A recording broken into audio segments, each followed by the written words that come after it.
Ayo Bu. Ya. Baik. Kita akan memulai ibadah kita.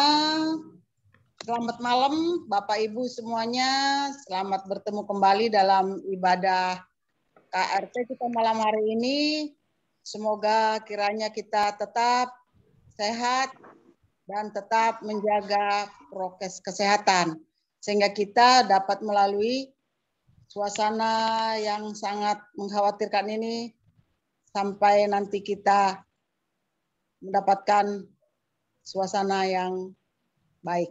Oke, kita akan memulai ibadah kita. Sebelum memulai, kita ambil saat teduh sejenak untuk memfokuskan kita untuk ibadah malam hari ini.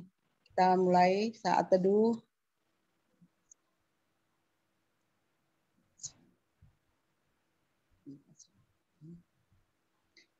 Ya, kita akan masuk ibadah KRT malam hari ini.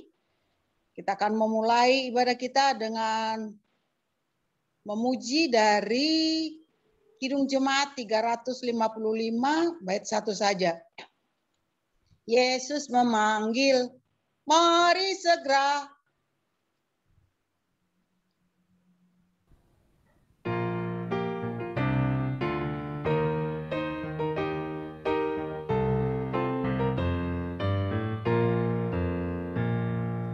Yesus memanggil, mari segera, ikutlah jalan selamat maka, jangan sesat dengar sabdanya, hai marilah segera.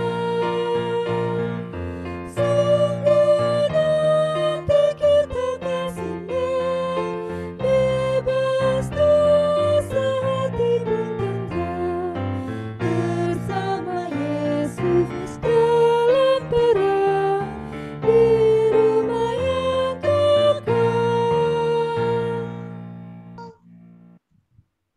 Ya, kita akan membuka ibadah kita dan kita menerima khotum dan salam.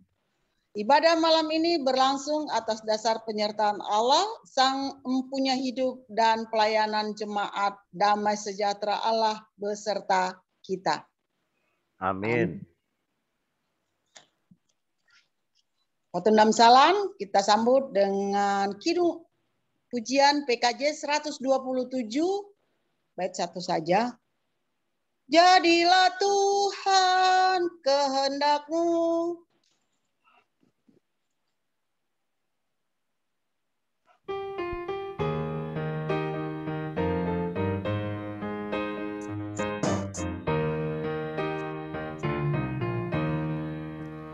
Jadilah Tuhan kehendak-Mu, ku tanah liat di tangan-Mu.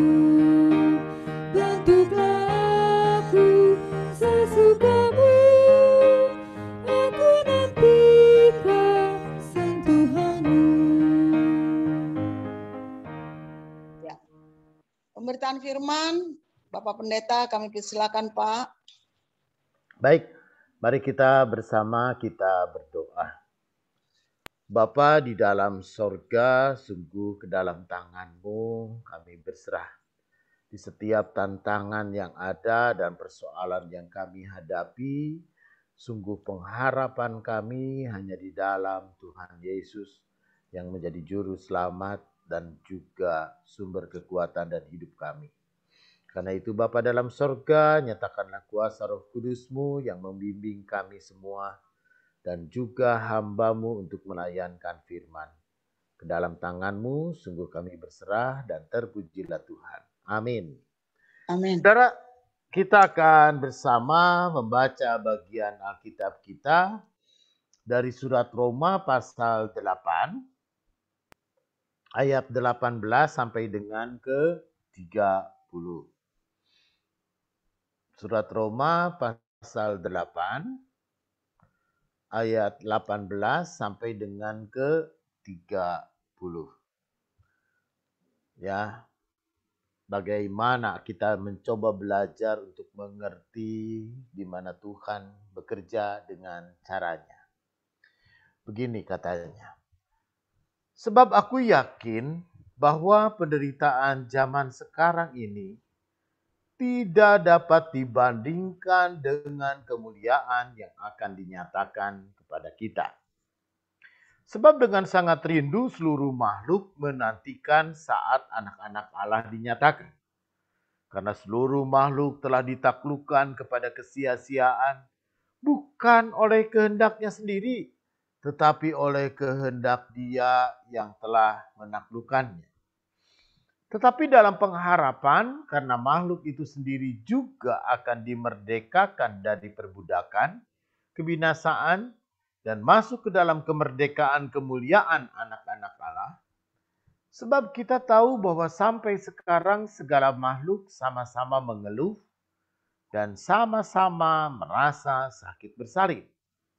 Dan bukan hanya mereka saja, tetapi kita yang telah menerima karunia sulung roh, kita juga mengeluh dalam hati kita sambil menantikan pengangkatan sebagai anak, yaitu pembebasan tubuh kita. Sebab kita diselamatkan dalam pengharapan. Tetapi pengharapan yang dilihat bukan pengharapan lagi. Sebab bagaimana orang masih mengharapkan apa yang dilihatnya? Tetapi jika kita mengharapkan apa yang tidak kita lihat, kita menantikannya dengan tekun. Demikian juga Roh membantu kita dalam kelemahan kita. Sebab kita tidak tahu bagaimana sebenarnya harus berdoa. Tetapi Roh sendiri berdoa untuk kita kepada Allah dengan keluhan-keluhan yang tidak terucapkan. Maaf.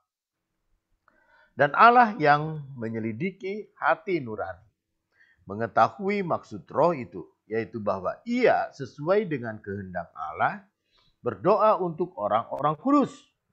Kita tahu sekarang bahwa Allah turut bekerja dalam segala sesuatu untuk mendatangkan kebaikan bagi mereka yang mengasihi Dia, yaitu bagi mereka yang terpanggil sesuai dengan rencana Allah. Sebab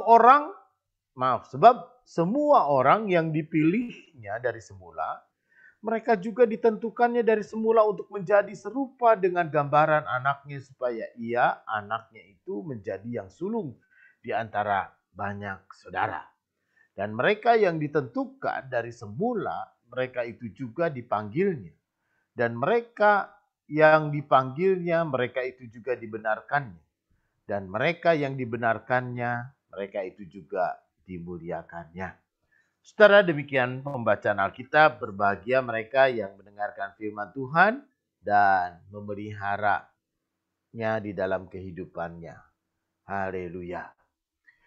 Bapak, Ibu, dan saudara-saudara yang kekasih di dalam Tuhan, memang ketika angka penderita virus corona ini semakin lama semakin meningkat. Bahkan boleh disebut ini adalah gelombang kedua tsunami. Ya, seperti gelombang tsunami orang mengalami COVID. Ya, ribuan orang meninggal dan bahkan sekarang pun juga hampir 300 orang meninggal setiap harinya. Saudara, apa yang terjadi dengan kehidupan kita? Ya, sejak setahun yang lalu kita bergumul. Baik para teolog, para agamawan, lalu kemudian kita pun juga berkata dan bertanya, apa yang terjadi ya Tuhan? Kok sepertinya Tuhan diam-diam saja membiarkan penderitaan ataupun juga ancaman wabah penyakit ini terjadi dalam kehidupan manusia. Saudara, sepertinya agama tidak punya kekuatan. Sepertinya Tuhan pun juga tidak berkuasa. Sepertinya kuasa dan mujizat itu pun juga nggak nyata. Ya, bagi semua orang, bagi sebagian orang yang sembuh, tapi bagi sebagian orang lagi ya mati. Bagi sebagian orang lagi dia hidup dengan penderitaannya. Tetapi saudara yang kekasih di dalam Tuhan, Maka apa yang terjadi dengan hidup kita? Tadi pagi saya membaca renungan dari grupnya pendeta klasis, gitu. Kita ada dalam badai yang sama, tapi kita tidak pada perahu yang sama. Artinya saudara, badai yang kita hadapi itu sama. Semua orang menghadapi badai yang sama. Ya, jadi kalau misalkan di tengah laut ada badai yang sangat besar, ombak besar, semuanya begitu besar mengancam kita. Tetapi kita punya perahu-perahu yang berbeda. Kita ada pada perahu yang berbeda yang bisa saja perahu kita saking besarnya, maka badai yang sebesar itu tidak terlalu mengancam. Atau kita pun juga ada pada perahu yang membuat kita terus terombang-ambing, atau ada pada perahu yang mungkin kita terancam untuk tenggelam. Saudara, badai kita sama, tetapi perahu kita berbeda. Lalu kemudian apa yang membuat kita bisa berbeda, saudara, dalam hal yang seperti ini? Jadi saya teringat cerita dulu. Ya, ketika saya mahasiswa itu ada banyolan. Ada orang mabok sama orang gila. Nah, kan orang mabok sama orang gila. Kalau orang gila memangnya gila gitu kan. Tapi orang mabok, orang waras yang rada gila karena mabok. Gitu. Lalu kemudian tiba-tiba ada orang yang baru. Orang baru ke kota itu, dia bertanya, "Bang, gitu kan, kalau restoran burger di mana ya?" Gitu, restoran burger. Gitu. Lalu orang mabok itu dia nunjuk ke bulan. Ada bulan bulat. Itu restoran burger tuh itu tuh katanya kan. Dia ngelihat bulan itu seperti burger. Gitu kan. Lalu kemudian yang satu orang gila ya ketawa, itu mah bukan burger atuh. Itu mah tomatnya burger. Jadi saudara, orang bisa melihat bulan dengan persepsi yang berbeda-beda. Gitu kan, orang lapar bisa kemudian melihat itu burger, orang gila yang melihatnya apa, dan yang satu lagi melihatnya apa. Nah saudara, dalam realitas badai yang kita hadapi, wabah penyakit begini, saudara, maka persepsi kita pun juga akan berbeda-beda. Kita akan mengatakan bahwa bagi sebagian orang ini adalah ancaman yang sangat serius, sehingga takut ini dan takut itu, takut ini dan takut itu. Ada orang yang mengatakan ya wabah. Seperti orang yang pernah terjadi 100 tahun yang lalu, sekitar tahun 1910 begitu, yang namanya flu Spanyol. Itu orang pun juga mengalami hal yang serupa ketika itu. Ya, semuanya orang terancam.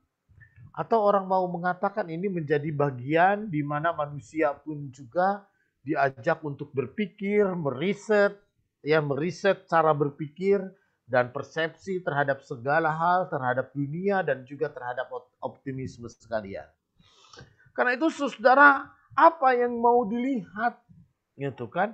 Nah, kalau mungkin pandangan Rasul Paulus pada saat ini pun juga ketika dia melihat penderitaan, ketika penderitaan itu pun juga bisa dihadapi oleh siapa saja, ketika penderitaan itu pun juga bisa dialami oleh semua makhluk. Bahkan Rasul Paulus mengatakan semua makhluk pada saat ini pun juga dia mengeluh. Semua makhluk pun juga pada saat ini pun juga mengalami penderitaan. Semua makhluk pun juga pada saat ini pun juga mengalami sakit bersalin. Semua makhluk pada saat ini pun juga ada di dalam bayang-bayang sengsara. Tetapi saudara, bagi Rasul Paulus, ya, dia mengatakan bahwa penderitaan zaman sekarang ini, apa yang dialami pada masa itu, saudara, nggak bisa dibandingkan dengan kemuliaan yang akan dinyatakan. Saudara, tidak bisa. Artinya kata Rasul Paulus, di balik semua penderitaan, di balik semua kesusahan, di balik semua musibah-musibah yang dialami, saudara, maka ada sebuah zaman, ada sebuah realitas kehidupan yang baru dan diperbaharui. Yang semuanya serba baru. Ya, apakah itu adalah semacam new normal? Jadi kenormalan baru gitu? Apakah itu pun juga akan disebut menjadi sebuah cara hidup baru? Apakah itu pun juga akan disebut dengan sebuah peluang yang baru? Saudara, maka kata Rasul Paulus, penderitaan zaman sekarang ini ada waktunya nanti kita melepas dan lepas dari segala sesuatu, lalu kemudian kita menikmati satu suasana. Karena itu saudara, ketika saya membaca seorang Jerman, Reinhold, dia mengatakan, apakah virus ini pun juga adalah menjadi bagian dari seleksi alam? Artinya menjadi bagian dari seleksi alam itu, saudara, semua orang bisa kena. Mereka yang kuat dan mereka yang mampu bertahan dalam hidup, dalam kehidupan ini, mereka akan tetap hidup. Tapi mereka yang lemah dan mereka yang tidak punya kekuatan, saudara, maka mereka akan mati. Saudara, memang ini pandangannya adalah pandangan agnosis. Itu kan dia tidak terlalu berpikir tentang agama, tapi dia berpikir tentang alam semesta, dan lalu kemudian dia berpikir tentang sistem alam semesta. Tetapi saudara yang kekasih di dalam Tuhan, kita tidak berpikir seperti itu. Ya kalau begitu, masa iya sih? Itu kan Tuhan membiarkan manusia ini lalu memasuki sebuah ujian, lalu memasuki sebuah suasana, lalu di mana mereka yang kuat, mereka akan bertahan hidup dan yang lemah, mereka akan mati. Tapi saudara, ada seorang teolog juga yang dia mengatakan, ya 40 tahun perjalanan Israel dari Mesir menuju ke Kanaan. Lalu kenapa harus 40 tahun? Padahal kalau jalan kaki normal aja orang 10 hari udah nyampe kok. Tapi kenapa harus 40 tahun di padang gurun? Apakah itu pun juga adalah bukan menjadi suatu seleksi? Bahwa generasi yang lama itu dibiarkan dia mati di padang gurun dan mati karena peperangan. Tetapi generasi baru, generasi Israel yang baru memasuki tanah Kanaan dengan suasana yang baru. Saudara yang kekasih di dalam Tuhan, karena itu melalui firman Tuhan kita pada saat ini, di tengah-tengah sebuah realitas, ketika kita pun juga semua mengalami penderitaan, mengalami pergumulan, dan juga mengalami persoalan, sampai kita pun juga tidak tahu bagaimana kita harus berdoa. Ya, kita pun juga sudah tidak mengerti lagi. Ayat 26. Ya, demikian juga Roh membantu kita dalam kelemahan kita sebab kita tidak tahu bagaimana sebenarnya kita harus berdoa. Ya, bagaimana lagi orang-orang kudus berdoa? Kemarin kita tanggal 10 bulan Juli, seluruh bangsa Indonesia diajak pada pukul 10 lewat 7 menit untuk mengingat 10 Juli. Jam 10 lebih 7 menit kita seluruh mengheningkan cipta untuk kita berdoa. Saudara yang kekasih di dalam Tuhan, itu adalah sebuah cara. Ya, itu adalah sebuah cara. Tapi how to? Yang paling utama adalah bagaimana. Itu kan bukan hanya sekedar berdoa dong, kata saya. Kalau kita hanya sekedar berdoa saja, tapi kita tetap tidak disiplin, tanggung jawab manusia itu tidak dilakukan. Saudara, ya apa artinya doa? Maka ya kita harus seperti dua sisi mata uang. Ada kepala, ada ekor. Ya di satu pihak bagian kepala itu bagian Tuhan lah. Tuhan punya rencana, Tuhan punya kehendak, Tuhan punya kuasa, dan Tuhan yang menentukan. Ya di satu pihak Tuhan yang berkuasa atas segala sesuatu dan yang menentukan segala sesuatu. Ya, tetapi di pihak lain pun juga ada tanggung jawab manusia. Manusia yang harus kemudian berjuang untuk kemudian menjaga hidupnya, bertanggung jawab atas hidupnya. Manusia itulah juga yang bertanggung jawab pada hidupnya, kehidupannya sendiri. Karena itu saudara yang kekasih di dalam Tuhan, maka ayat 28 dikatakan oleh Rasul Paulus, dia mengatakan kita tahu sekarang bahwa Allah turut bekerja dalam segala sesuatu. Bagaimana Allah bekerja dalam segala sesuatu, bagaimana Allah bekerja dalam suka duka, dalam musibah dan juga kelegaan. Allah bekerja juga dalam bencana dan dalam kesenangan. Ya, suka duka atau duka cita atau apapun juga Allah turut bekerja. Saudara, kata Rasul Paulus, Allah turut bekerja dalam segala sesuatu untuk mendatangkan kebaikan bagi mereka yang mengasihi Dia. Saudara yang kekasih di dalam Tuhan, maka ketika kita mengatakan baik, itu seperti apa ya? Baik itu dalam pengertian apa ya?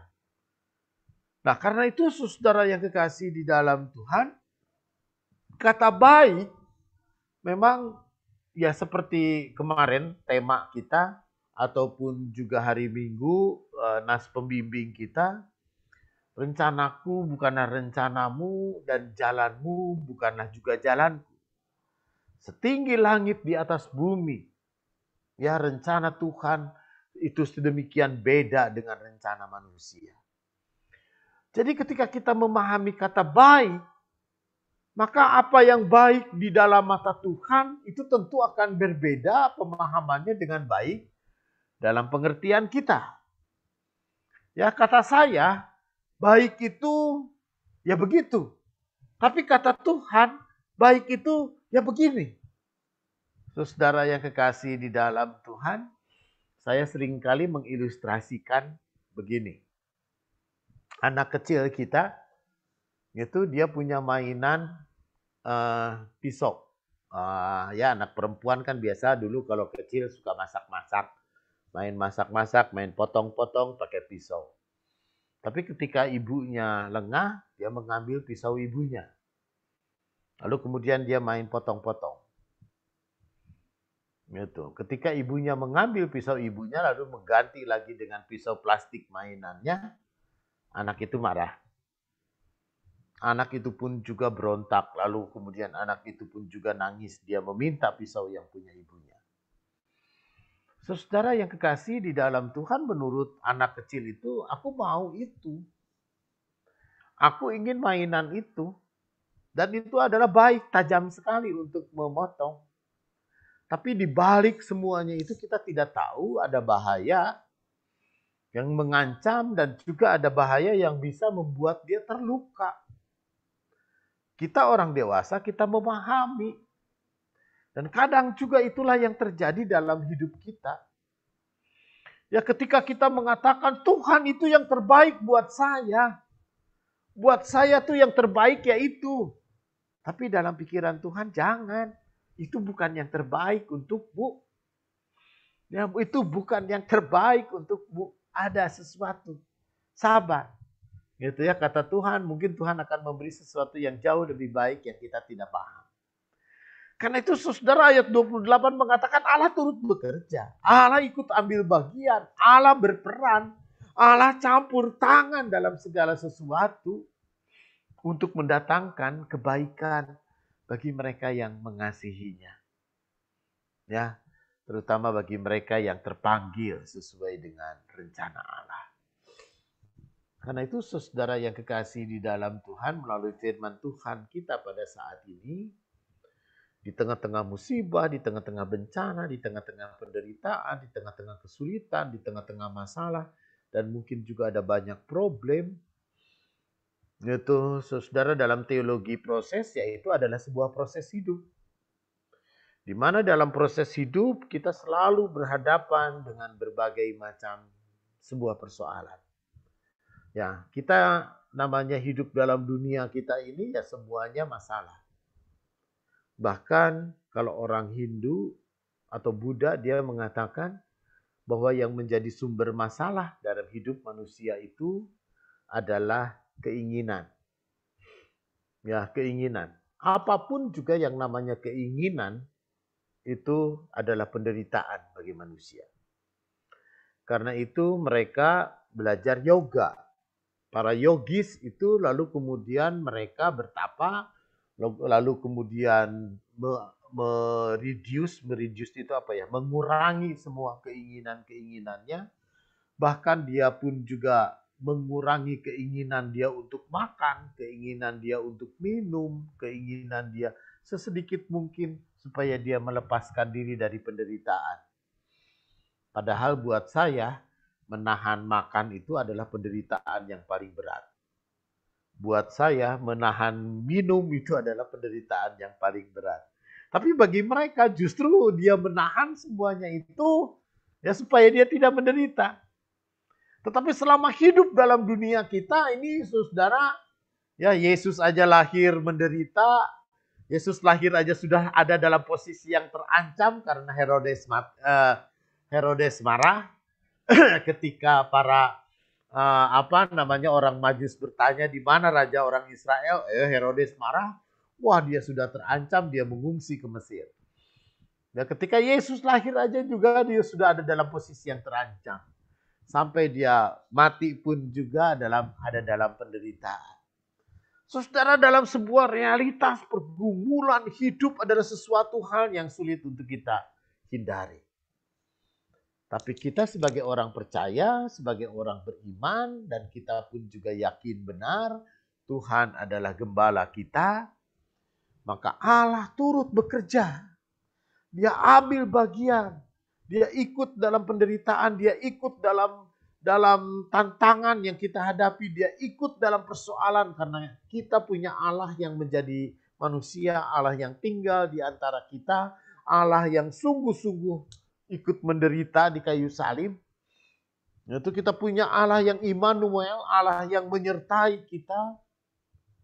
Karena itu saudara yang kekasih di dalam Tuhan, melalui firman Tuhan kita pada saat ini, kita diajak untuk punya perspektif.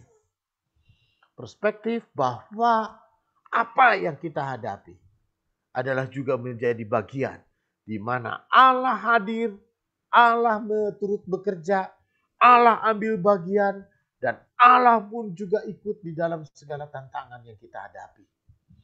Karena itu saudara yang kekasih di dalam Tuhan, ya sebagaimana tadi obrolan kita, takut jangan, tapi juga jangan sembrono.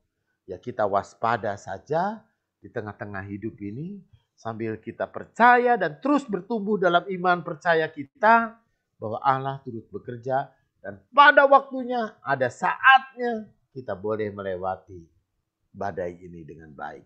Amin. Baik, terima kasih Pak Pendeta firman-Nya malam hari ini. Semoga yang ikut Zoom malam hari ini boleh kita aminkan firman Tuhan. Kita tetap waspada dan jangan terlalu mengikuti ketakutan. Itu firman Tuhan yang kita dengar malam hari ini. Semoga semuanya ada dalam sehat ya Pak Pendeta.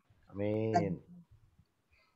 Ini lanjut Pak, doa syafaat. Mungkin ibu-ibu atau saudara-saudara ada yang mau dibawakan dalam doa syafaat, silakan diinformasikan ke Pak Pendeta. Ya, semuanya sehat saja. Ada Pak, Ada, Pak. itu apa?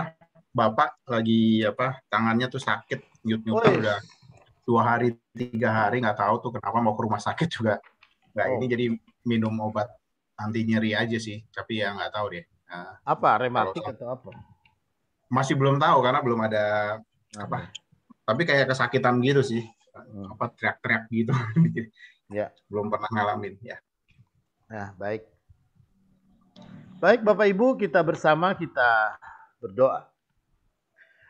Bapa di dalam sorga, sungguh kami percaya benar bahwa kami punya Allah yang menjadi gembala agung, Allah yang Immanuel, Allah yang selalu menyertai kami. Karena itu Kami percaya benar bahwa Allah juga adalah Allah yang turut bekerja, Allah yang ikut ambil bagian dan campur tangan dalam segala persoalan dan bahkan musibah ataupun juga wabah yang sedang kami hadapi. Karena itulah Tuhan Allah Bapa, ajari kami, pimpin kami, agar kami selalu hidup dalam pengharapan, hidup di dalam iman, dan hidup dalam percaya kami akan rencana dan kuasa Tuhan. Tuhanlah juga yang melawat dan menyertai kami dengan segala pergumulan-pergumulan yang kami hadapi. Tuhan juga yang menjadi penolong bagi kami dalam segala sesuatu. Sungguh betapa lemah dan rapuh, dan betapa kami ini hanyalah debu tanah, di mana Tuhan juga yang berkuasa, sehingga hidup yang kami hidupi pun juga ada dalam kuasa Tuhan. Karena itulah Tuhan Allah Bapa, hanya ke dalam tangan-Mu kami berserah. Dan kami percaya kalau Tuhan turut bekerja dalam segala sesuatu untuk mendatangkan kebaikan bagi setiap kami. Karena itu Tuhan Allah Bapa, sungguh di saat ini kami mau berdoa bagi keluarga Bapak Yeremia. Tuhan juga berkati Pak Yeremia dan saudara Christian yang Tuhan juga anugerahkan kepulihan. Namun kami berdoa juga bagi Ibu Aminah Bayin, sertai dia, sehingga di dalam proses penyembuhan Tuhan semuanya boleh terjadi. Kami pun juga boleh merasakan kasih Tuhan bagi Ibu Rosalina Siregar, Ibu Marpau yang juga sekarang di dalam proses pemulihan. Kami yakin dan percaya Tuhan ketika ada banyak saudara-saudara kami yang harus isolasi mandiri, dan oleh karena kasih dan kebaikan Tuhan semuanya boleh Tuhan pulihkan. Dan Tuhan juga yang memberikan kesembuhan baik kepada Pak Joko dan Joko Sambito dan Ibu Endang Uniputi, baik kepada Bapak Atang Sairin, Bapak Suwido dan juga Ibu Yunton, juga kepada Ibu Yanti dan juga Gina, dan juga Ibu Yuli Huta Barat, dan juga mungkin saudara-saudara kami yang lain. Kami percaya Tuhan bahwa kasih dan kemuliaan nama Tuhan yang akan memulihkan dan menyembuhkan saudara-saudara kami ini, sehingga mereka boleh kembali beraktivitas dan bahkan mereka boleh menjadi berkat untuk menjadi donor plasma ataupun juga menolong saudara-saudaranya yang terdampak oleh karena corona ini. Tuhan juga yang menyertai Bapak Sukirmanto, Tuhan juga yang menolong agar sakit yang dialami boleh dilewati. Jamahan Tuhan juga yang pada saat ini boleh menyembuhkan.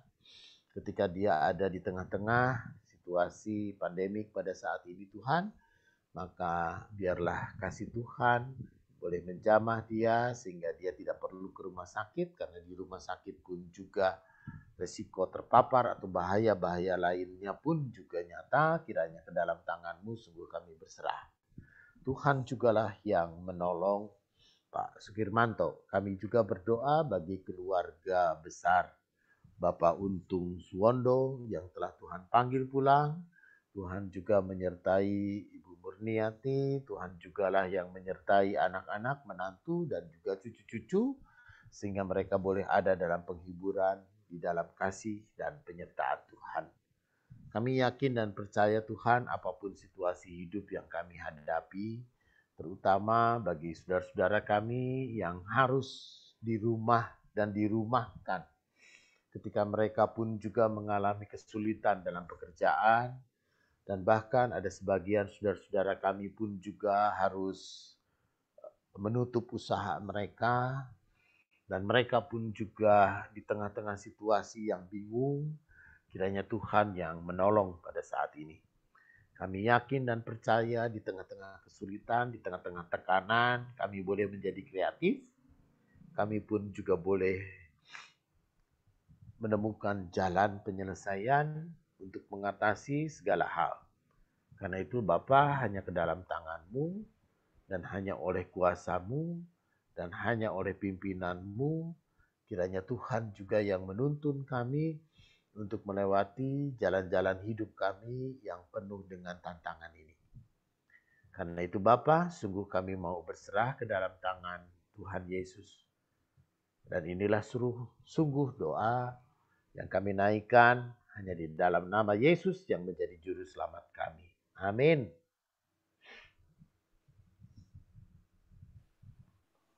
Amin. Terima kasih Bapak Pendeta. Tiba saatnya kita akan mengumpulkan persembahan dalam ibadah KRT malam hari ini. Kita akan mengumpulkan persembahan melalui kantong persembahan di rumah masing-masing dan akan diberikan pada hari Minggu atau ke Ibu Margareta de Semua dengan rekening di BCA 6330270-860. Demikian kita akan mengumpulkan persembahan kita dengan menyanyi dari Kidung Jemaat 450 bait 1. Hidup kita yang benar.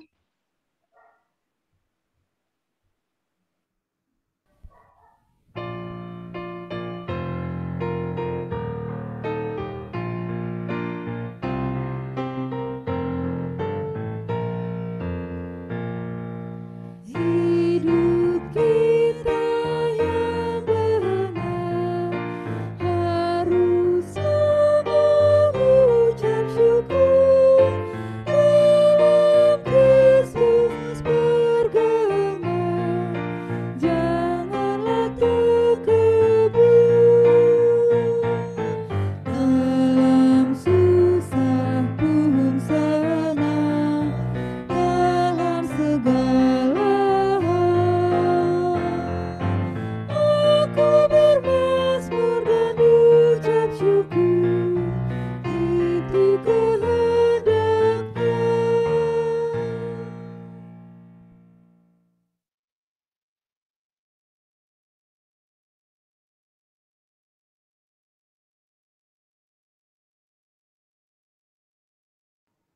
Bu masih di mute, Bu Mardiana masih di mute. Maaf Pak. Ya, kita akan menyampaikan persembahan kita melalui doa. Bapak, Ibu, Saudara semua, kita akan berdoa. Kembali lagi kami mengucap syukur atas berkat dan cinta kasih Tuhan Yesus kepada kami. Di saat ini Tuhan, kami telah memberikan persembahan syukur. Berkat persembahan ini ya Tuhan. Besar ataupun kecil persembahan yang kami telah kumpulkan ini, kiranya bisa berguna untuk pelebaran kerajaan surga di muka bumi ini. Inilah doa yang kami sampaikan hanya di dalam nama Allah Bapa, Anak, dan Roh Kudus. Amin. Kita akan menutup ibadah kita. Kembali kita memuji Tuhan dari Kidung Jemaat nomor 346, bait 1. Tuhan Allah beserta Engkau.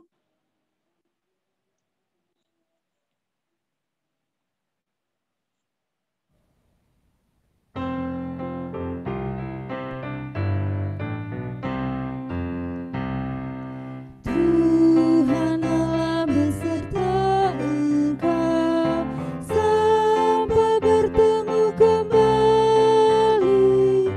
Kasih Kristus mengawali. Tuhan Allah beserta Engkau sampai bertemu sampai lagi kita bertemu. Sampai bertemu Tuhan Allah beserta Engkau. Baik Bapak Ibu dan Saudara, saat kita menerima berkat Tuhan, kiranya kasih karunia Tuhan Yesus Kristus dan kasih Allah dan persekutuan Roh Kudus menyertai saudara dari sekarang ini sampai selama-lamanya. Amin. Amin. Amin. Amin. Amin. Ibadah selesai. Terima kasih Pak Pendeta, terima kasih semua saudara. Ya.